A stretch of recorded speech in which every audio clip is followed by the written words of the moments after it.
Hi, this is the Clearwater Bombers Sports Show, and our host is Wayne Dees, president of the Clearwater Bombers Educational Legacy Project, and we're in the process of doing a virtual museum with this show while we build an actual museum to record the Clearwater Bomber legacy. Well, we're actually going to call this show The Beginning because we're going to go over the history of the beginning of the Bombers and the founder. In 1938, a gentleman named W. Blackburn, who I believe we have a picture of Mr. Blackburn, who owned a lumber company in Clearwater, W. Blackburn Lumber Company. He also worked part-time for the Clearwater Recreation Department, but he sponsored a team called Blackburn Lumber Company, and that is basically the team that turned into the Clearwater Bombers. Well, you know, Wayne, that was a little bit before I was born, but, you know, I remember the Clearwater Bombers all my life.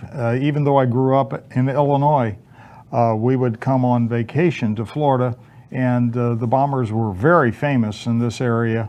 We sure love seeing fast pitch softball, and that's what we're talking about is fast pitch softball, not slow pitch softball, although this is a sports show, and we'll probably start talking about a lot of other different sports, but right now we're focused on the Clearwater Bomber fast pitch team to record their legacy. Correct. And they played at an old field in Clearwater called Brooklyn Field. And the thing that amazed me when I read the story about that field was, why was it called Brooklyn Field? Yeah, that does seem kind of strange, you know, being that it's in Clearwater, and the ball teams here were basically in a senior team league, and there were some teams that played with the Bombers from Dunedin, Oldsmar, Yep. St. Pete. Guys like Upton Laundry and I think Marston's Phillips 66. And then the Blackburn team, they were, for some reason, very good. They seemed to win almost all of their games. Well, what happened, Bruce, they didn't start out that way, but eventually as the years went by, they got all the best players on their team. Well, I think probably it was due to the fact that, you know, the best players like to play with best players, and we all like to win, right? So the idea was to try to bring together some of the best players on a softball team that had a chance of winning in some of the tournaments. And of course, back in the 30s and 40s, softball was a very popular sport for men, fast pitch softball, all across the country. Well, they had it, almost every little town had fast pitch softball. But getting back to why the team was called Brooklyn Field, in 1922, the Brooklyn Robins, who became the Brooklyn Dodgers, signed an agreement with the city of Clearwater to take spring training at Brooklyn Field. So of course, the city just called it Brooklyn Field. And they stayed until 1936. Well, you know, that's interesting that there are quite a few sports teams that are named after birds, like the Baltimore Orioles and the St. Louis Cardinals, who had spring training down in St. Petersburg for quite some time, and then the Blue Jays.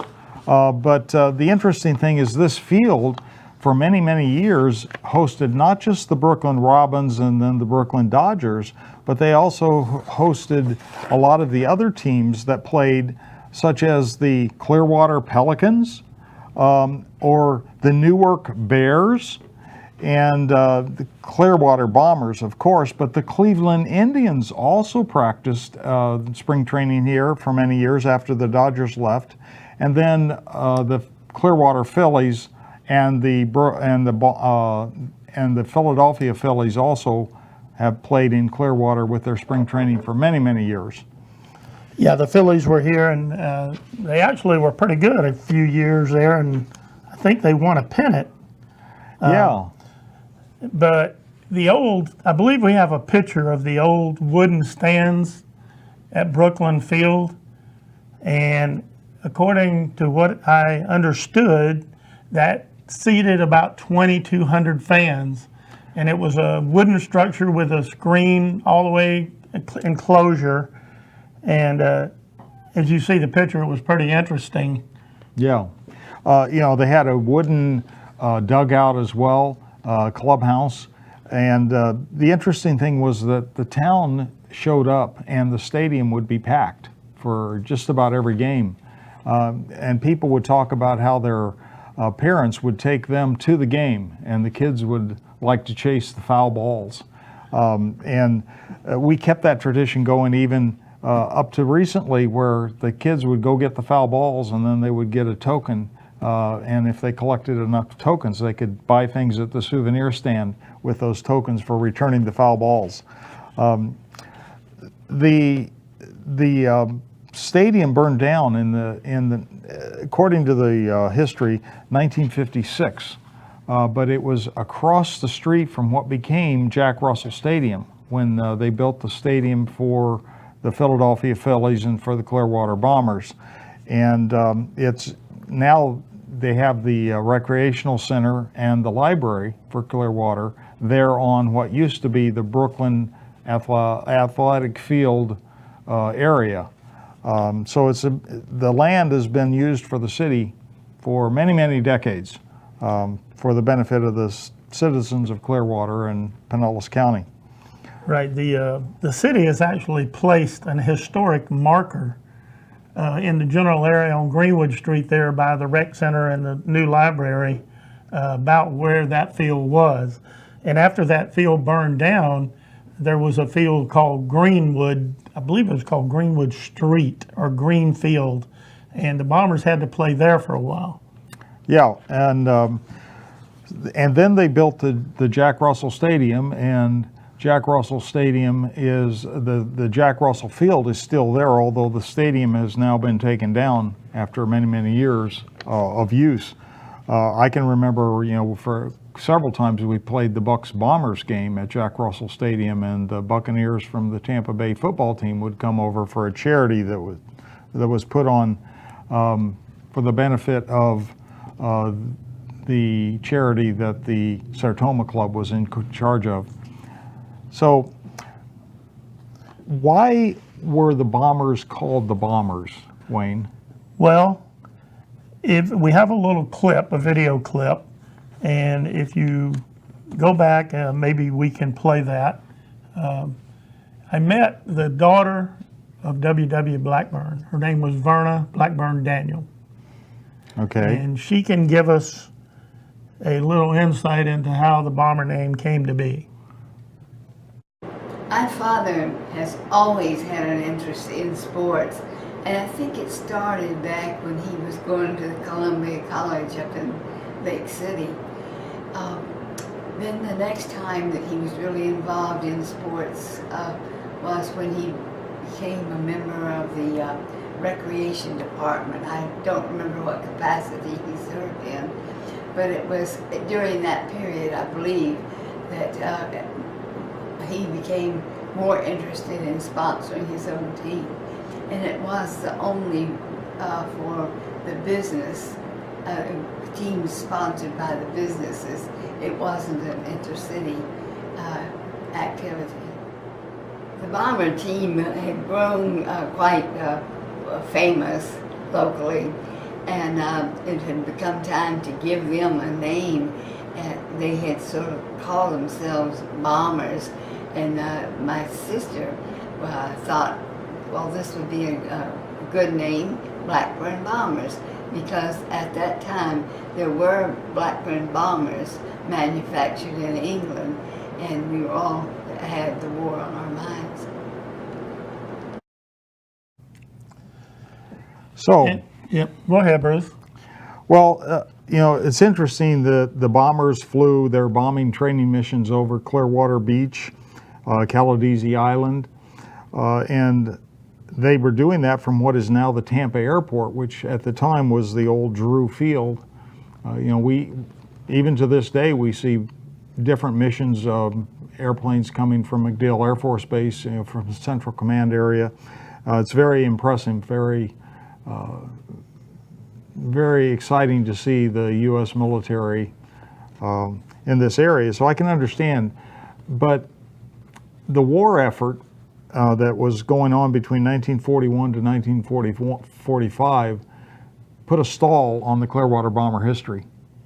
Yeah, that's correct. And it's a good thing they didn't have the bombs back then that they have today. If they'd have dropped a couple of them big bombs they got today on Caladesi Island, they wouldn't have been on Caladesi Island. That's true. And we are very appreciative of the effort because not only was fast pitch softball basically put on hold during that period of time, but men's baseball was put on hold during that period of time, and of course that led to the historic women's league that we have memorialized in a good movie, and you can also see that they have a display down at the Ted Williams Sluggers Hall of Fame down at the Rays Stadium at Tropicana Field in St. Petersburg. So we're going from there to talk about the history of this team that started out in 1938 as basically a senior league team, and they began playing in the local tournaments. And in 1946, the Blackburn Bombers were reborn. So it's time for us to go to commercial. We'll be right back. Thanks for watching.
Hi, I'm Jerry from Hot Locks Hair Salon. We are conveniently located at 13414 US Highway 19 in Hudson. I've been a local hairstylist in our community for the last 34 years, 7 of which I was an educator. Our passion is the artistry of hair, and Hot Locks is here to help you achieve your perfect image. You can call us at 727-514-9978.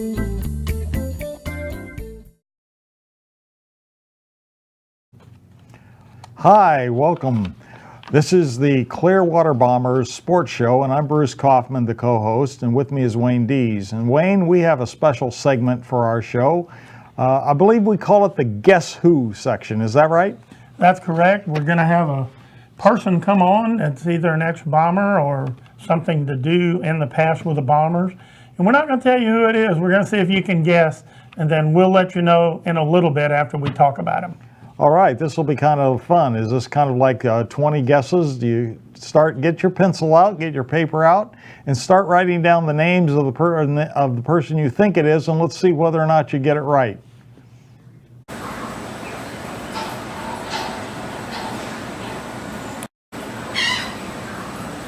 Well, I guess it's such a pleasure to get to talk a little bit first about my dad. I have a family heritage that brought me to the Clearwater Bombers, and I'm so pleased to have been able to be part of the Bombers since I was a kid.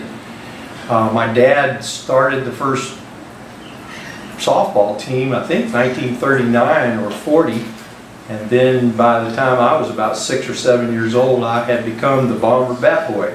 And so Dad made me a part of the team, and I just loved being a part of it. I carried this, when we won the 1950 first World's Championship, I remember I got to carry the trophy off the plane at Tampa when we landed after having won the championship. And it's been great to be able to be the bat boy during the years of the heyday of the first Bomber players that won several championships, and then got a chance to start playing for the Bombers in 1959 as a teenager.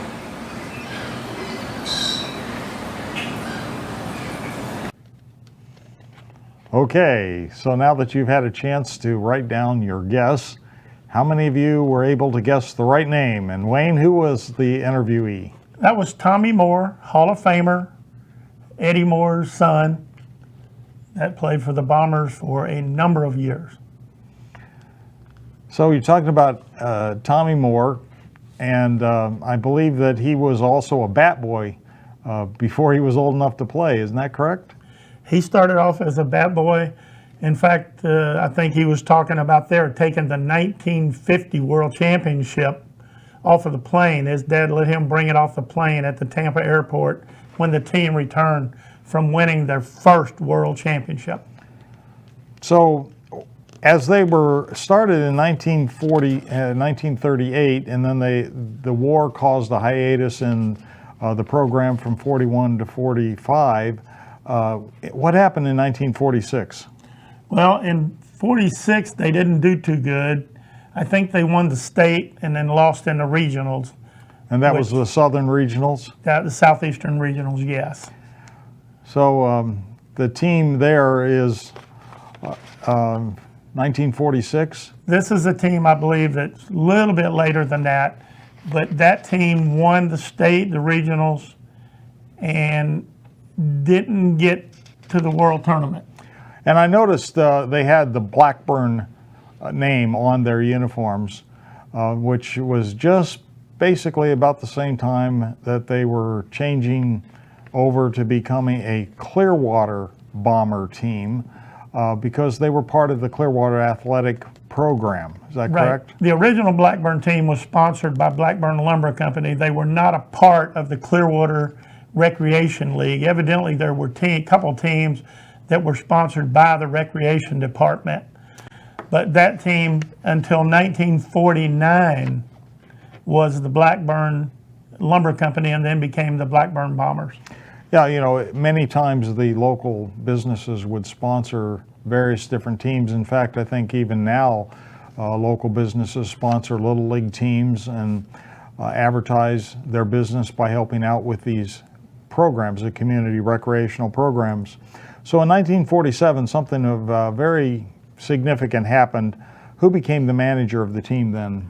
Well, Eddie Moore became the manager of the 1947 Bombers, and they won the whole shebang. They won the district, the state, and the regionals, and they went to the World Tournament, but they were eliminated early.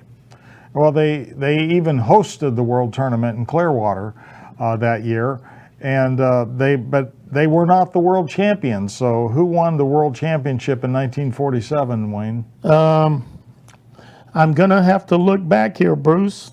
Well, you know, that's what this is all about, is we're doing research for the museum and we're trying to record the history of the Clearwater Bombers. And you know, my memory says that the Zollner Pistons from Fort Wayne, Indiana won the 1947 tournament here in Clearwater. And I believe the Clearwater Bombers have hosted actually 11 national tournaments for men's major fast pitch, and that was one of them.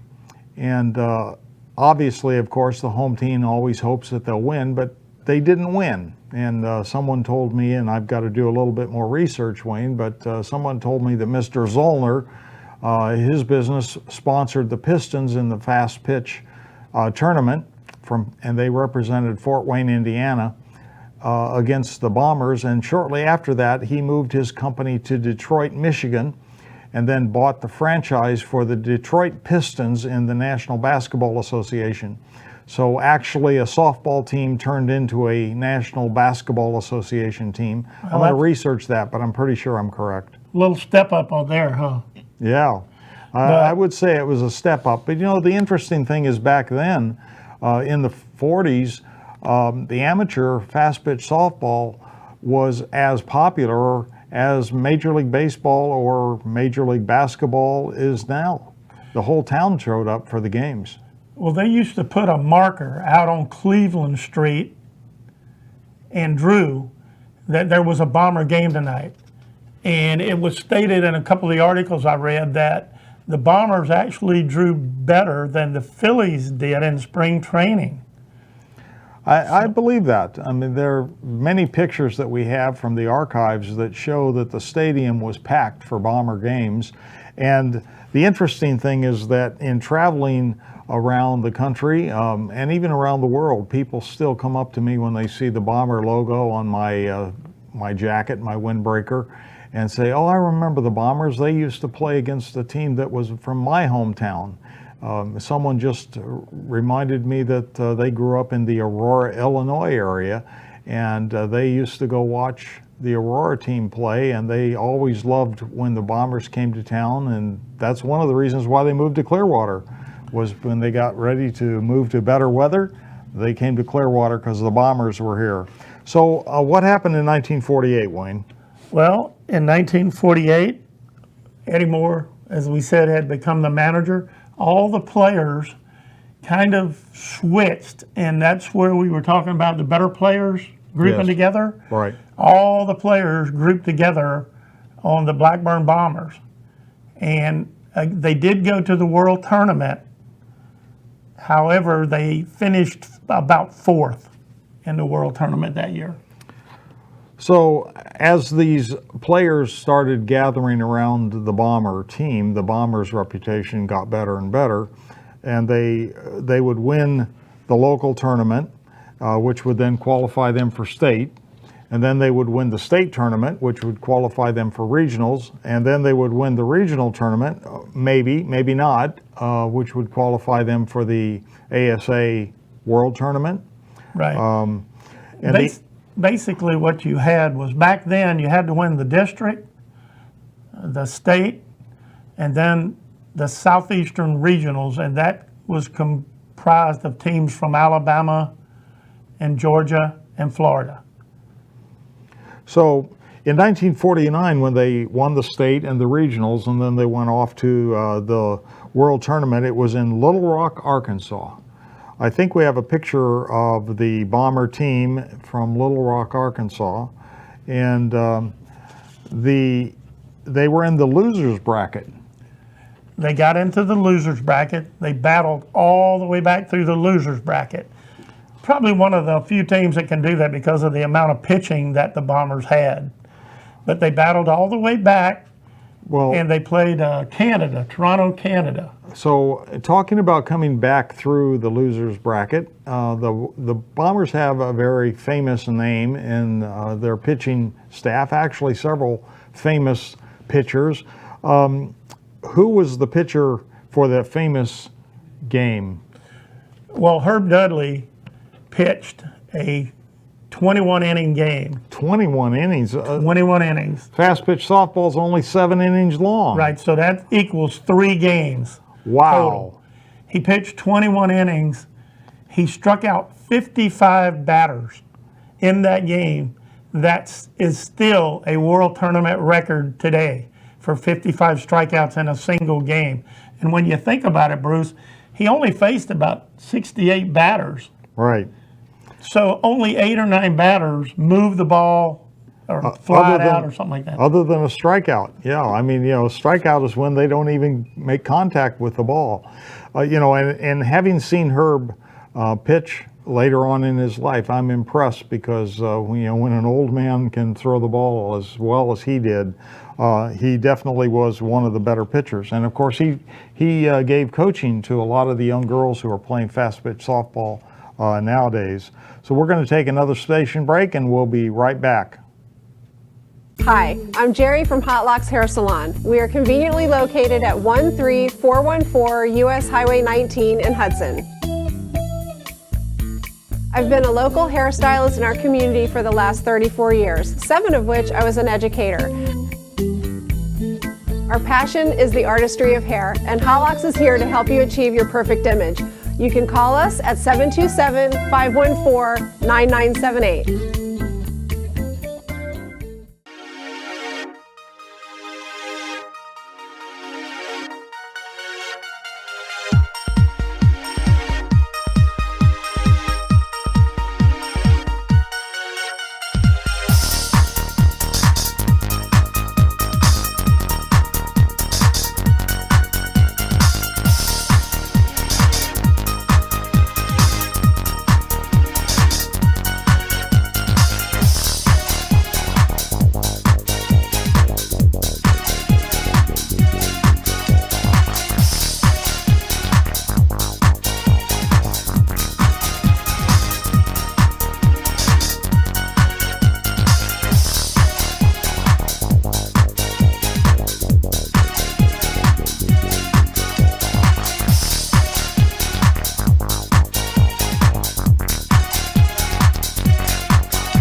Hi, my name is Joe Stalteri. I'm one of the owners of Complete Care Systems. At Complete Care Systems, we do carpet cleaning, upholstery cleaning, tile and grout cleaning, tile and grout sealing, wood floor and laminate floor deep cleaning, as well as stripping and waxing of linoleum and vinyl floors, and a whole lot more. We also run daily deals and special, which you can find at CompleteCareSystems.com, or simply call Trisha up at 727-364-5158, and she'll answer all your questions and give you over the phone free estimates. Or she'll send me out to your home or office to give you an on-site free estimate. At Complete Care Systems, we don't cut corners, we clean them.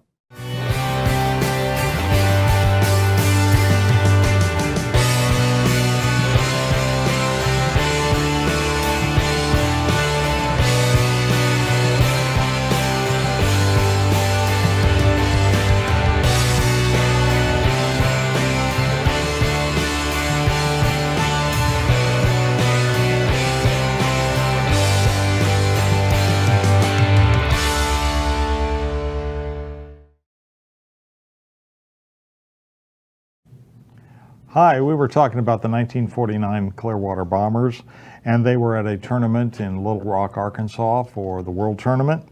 Herb Dudley pitched against 63 batters, and 55 of them were strikeouts, which is a world record even to this day. But the interesting thing was they came all the way back through the losers bracket and got into the finals. And Wayne, who did they play against in the finals? Well, they played Tip Top Tailors out of Toronto, Canada.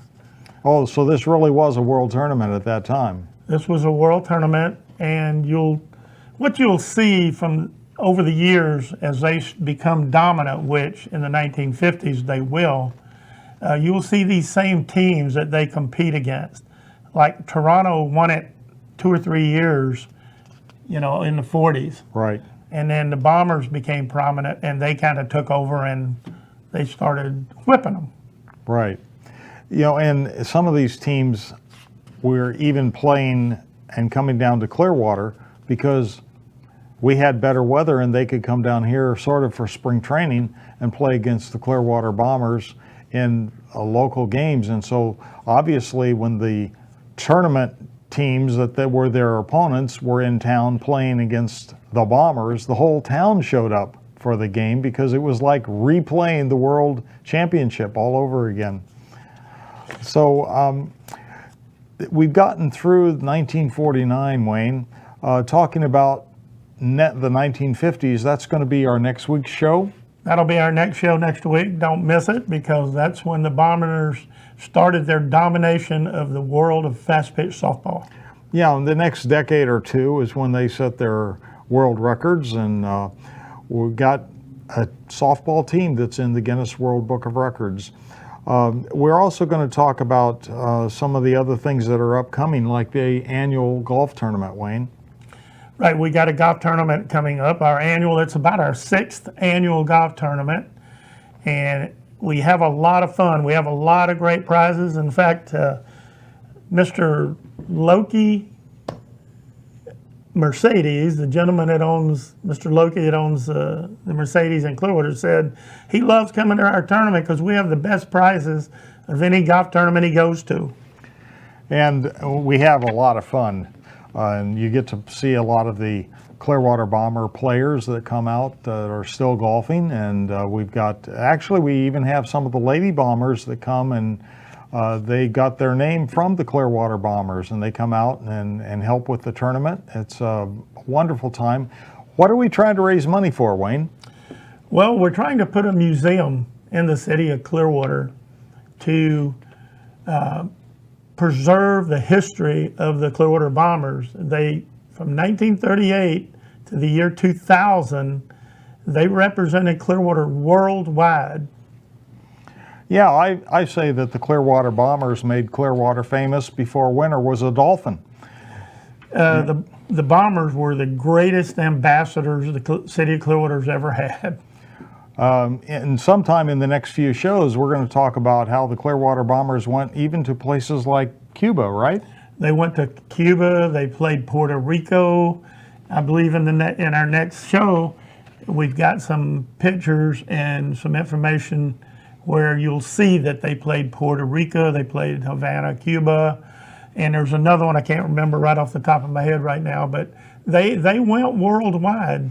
Well, you know, one of the things that I remember, Wayne, I used to be a great fan of ABC Wide World of Sports, and I can remember I was so excited one Saturday when I was watching ABC Wide World of Sports, and they announced that they were going to have the Clearwater Bombers playing against an all-star team.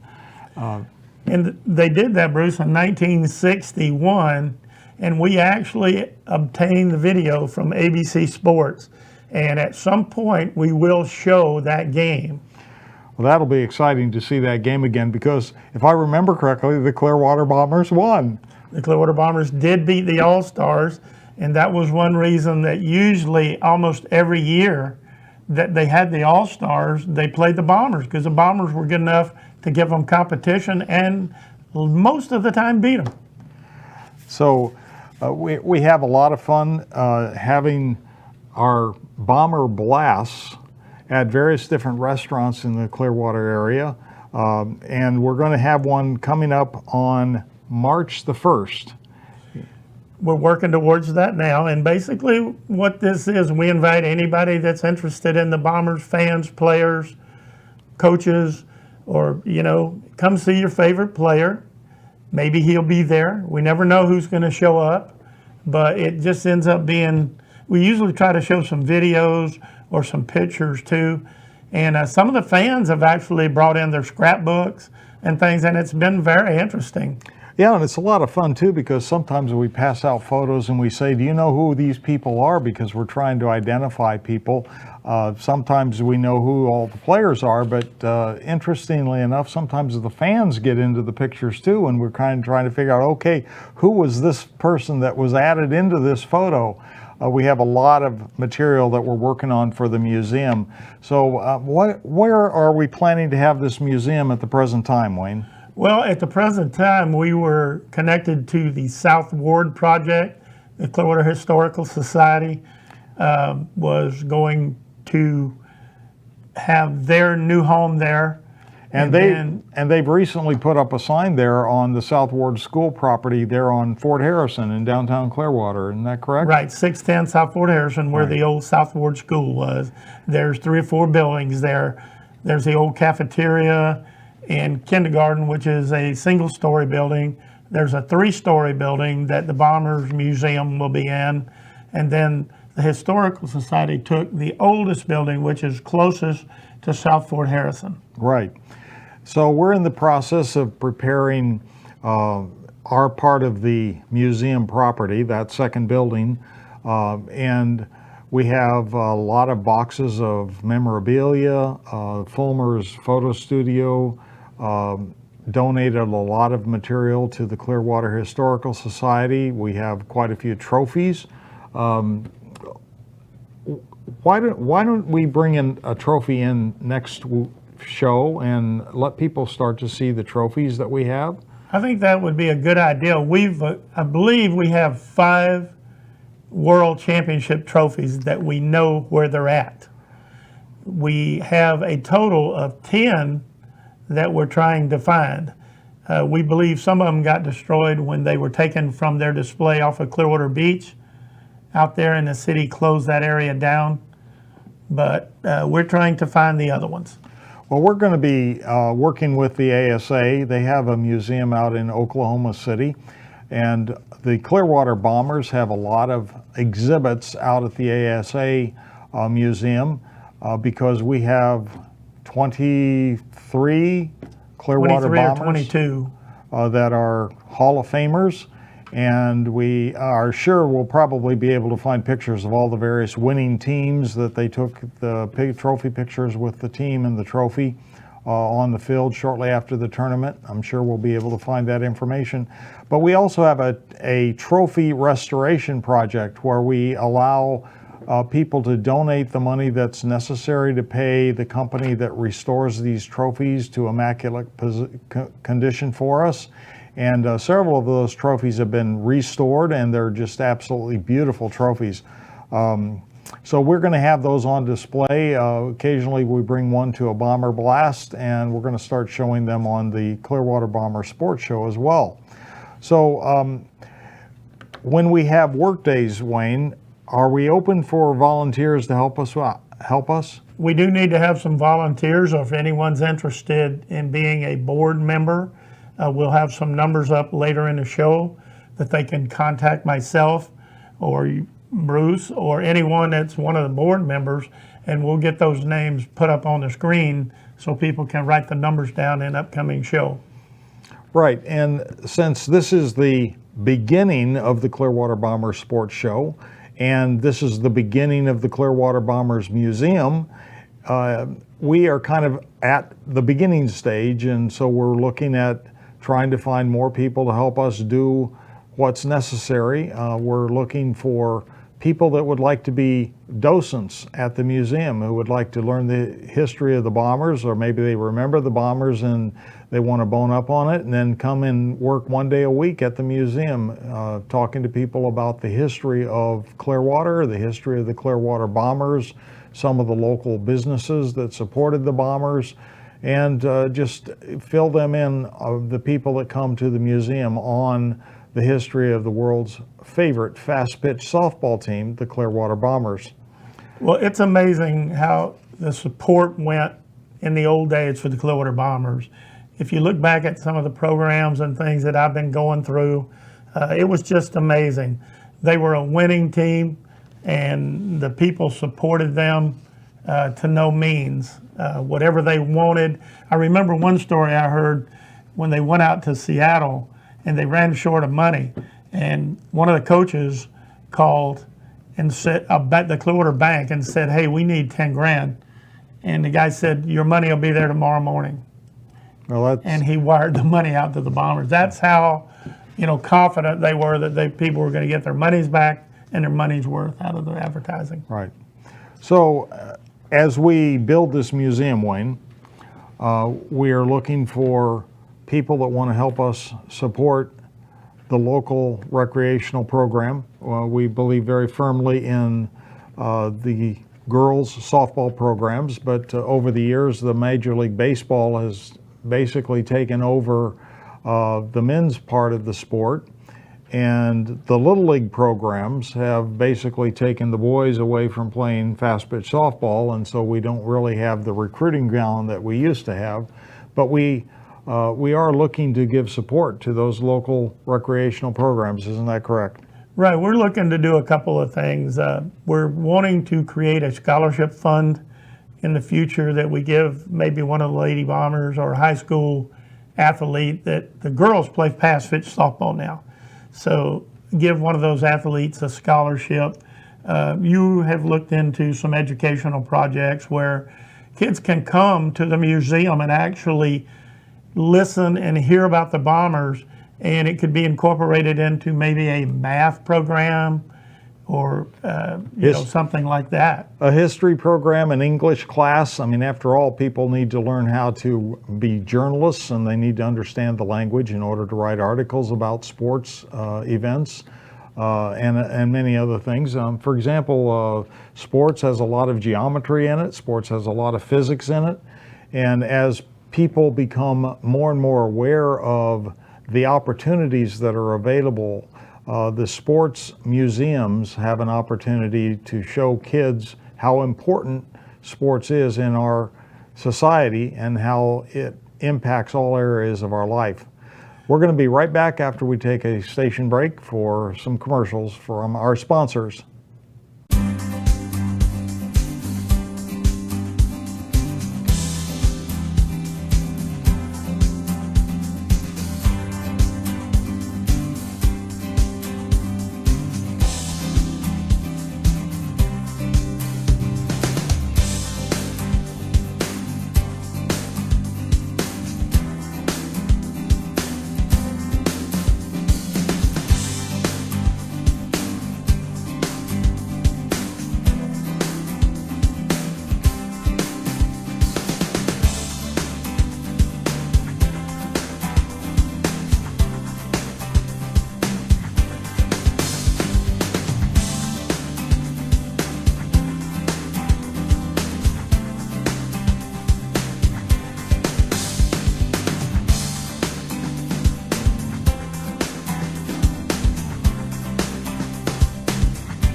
Hi, I'm Jerry from Hot Locks Hair Salon. We are conveniently located at 13414 US Highway 19 in Hudson.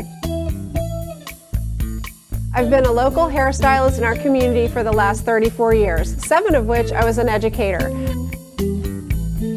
Our passion is the artistry of hair, and Hot Locks is here to help you achieve your perfect image.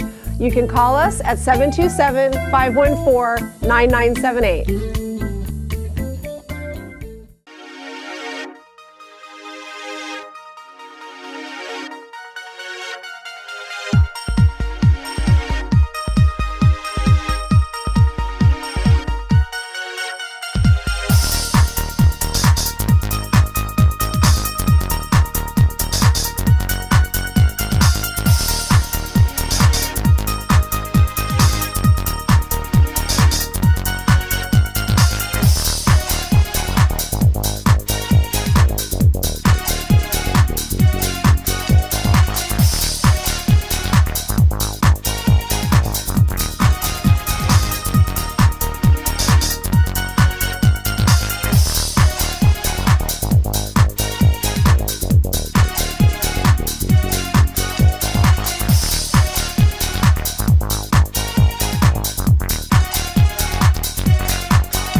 Well, welcome back to the Clearwater Bomber Sports Show. I'm Bruce Kaufman, and this is the host, Wayne Dees, and we're doing our virtual museum, Wayne.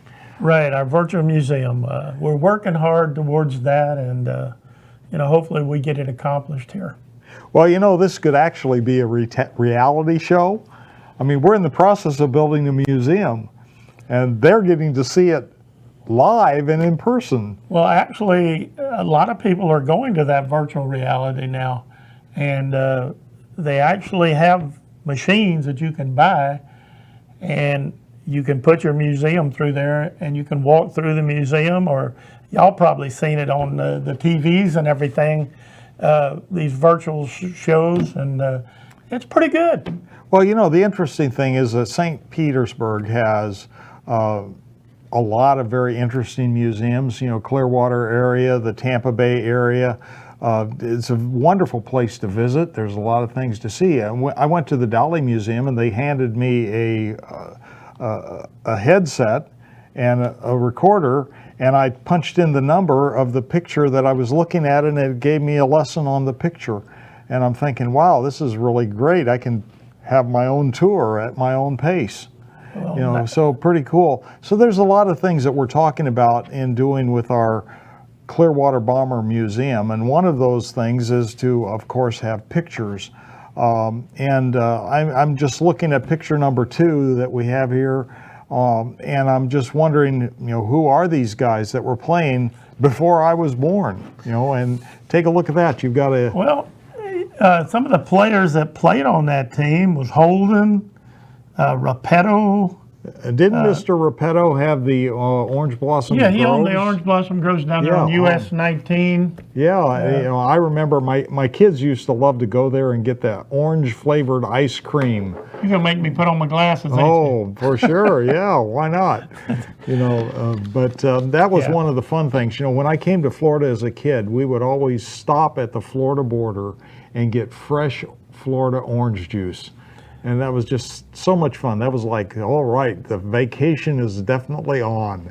Well, they had it down there, and Ken and Gerald Overcash lived up in Palm Harbor, Right. and from what I understand, their family sold eggs. Well, I believe that because there were quite a few dairy farms and quite a few egg farms in this area. I mean, this area was basically production of groceries for the entire United States. And how about McWhorter was in on that team as well? Well, McWhorter was on Clearwater Lumber Company. Yeah, So there he, you go. you know, he hired some of the bombers and put them to work over the years to help better the team. Well, you know, and the thing was, a lot of these local businesses did hire the good ball players so that the ball players had not only a good job so they could support themselves and their families, but so they also had a little bit of flexibility with their schedule. When, you know, if the employer understands that they've got to go play for practice or have to go on a trip for a tournament, they were given time off. And yet Exactly. that was very helpful to the team. But there was a guy named Winkle, Flowers, Guthrie. Guthrie's in the Hall of Fame. Myron Guthrie. Guy named Hill. Yeah. Carter. And then Eddie there's Moore. Eddie Moore. Well, you know, we've got an entire sports softball complex named after Eddie Moore. He was so influential in Clearwater. He was Mr. Softball in Clearwater. Definitely. You know, and I believe that he was also involved very heavily in the recreational department. He became the recreational director for the city of Clearwater, but he used to take players. I remember Doug Mason telling a story. We'll have him on here one day. Doug Mason, where Mr. Moore would pick up the players when they were 17, 18 years old, take them out and take them to ball games so they could play. Wow. You know, and that's a commitment. And then, of course, in this picture, we have the bat boy, Tommy Moore, Eddie Moore's son. You know, the whole community was committed to this team. Yeah, Herb Dudley was on that team. And think about this now. Herb played, this is 1949 or so. Okay. Actually, before that he played. He played on the 1941 team, I believe. Right. And I remember one year I was coaching, he went with us to the World Tournament. And he Right. pitched like 17 scoreless innings at almost 65 years old. Wow. And he was very, very good. And he, like I said earlier in the show, has had a major impact on a lot of the young ladies that are fast pitch softball players. And then there's a gentleman by the name of Allen that was in this picture. You know, so we have these pictures, and it's fun to watch how the uniform changes over the years. It's fun to see how the style of play changes over the years. But you know, this was a fast pitch softball team, not a slow pitch softball team. Yeah, fast pitch was a thing back in the day. I remember in Tarpon Springs when I was in junior high, my brother Otis played on a fast-pitch softball team in Tarpon Springs. Now, it was more of a recreational type league. Right. It wasn't anything to do on the class of the Bombers, but they were all over the place. Yeah, yeah. You know, and the interesting thing is that the pitcher is closer to home plate than in professional baseball. And yet they could get as much speed on that ball coming into home plate, and the batter has less time to react. And it was almost like you had to decide whether you were going to swing or not swing before the pitcher even let go of the ball. Well, they say it was 3/100ths of a second, where baseball is 4/100ths of a second. I know that doesn't sound like a lot, but when you're in the batting cage and the batting box, it is a lot of difference. When you talk about some of the best pitchers in the country, they're throwing a ball equal to a 90, 95 mile an hour baseball pitch. Right. The difference is that the arm that they throw with the windmill motion or the slingshot is a natural motion of the arm. That's why they could pitch 21 innings. Herb Dudley Right. pitched that full 21 innings. Yeah. Can you imagine a baseball pitcher trying to pitch 21 innings? Yeah. He wouldn't be able to stretch No. his hair the next day. You know, and nowadays in Major League Baseball, the managers basically have a pitcher coach that's counting the pitches. And most of the time they don't let them throw more than 100 pitches, even if they're doing great in the game. You know, I remember when I was growing up, they used to be really excited when a pitcher would go the entire distance of a game and, you know, have a shutout or a one-hitter. And as long as he was doing good, they were going to let him continue to pitch. Now they pull him out and put in a reliever. They've got relievers that do the middle of the game, and they got relievers that are called closers. But here's Herb Dudley, and he's pitching an entire game all by himself. Well, we in an upcoming show, we will have Herb Dudley pitched. There was a 31 inning game, and Eddie, we'll cover that. I want to make a Right, show out of sure, it, but sure. The game was started by Weldon Haney. Uh-huh. He hurt himself in the 6th inning trying to field the bunt. And the game is normally only 7 innings. 7 long. innings. The game went another 25 innings. Right. That Eddie King pitched the whole 25 innings. In fact, I remember Joe Everett, before he passed away, I was talking to him, and he had told me that Eddie King didn't want to go out there the last inning. Right. He goes, I've pitched 24 innings. I can't hardly stand up. And Joe Everett said, pitch one more inning, we'll score a run, and we'll get you out of here. So And did they sure- score the run? They did score the run. They got a guy named Harry Jughead Hancock, who used to be the catcher, on Okay. second base. He ran probably like me, not real good. And Everett told him to steal third, which he did. And they were so Amazing. surprised they threw the ball away, and he scored, and the game was over. Wow, amazing. You know, the interesting thing is I heard you say Eddie King. Is this King in his court?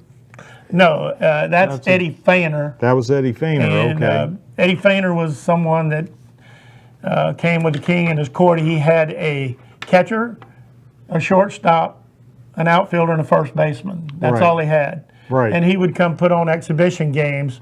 He was kind of shunned by the ASA because he was making money off of softball. They didn't like it too well, but he would have been a great pitcher in the game. Well, you know, the thing was he did come back in the 90s and did an exhibition with the Clearwater Bombers during that period of time, and I was with the Bombers then, and it was a great show. It was a lot of fun to watch him do the game, play the game, but he was such a great pitcher. But he was also somewhat of a comedian.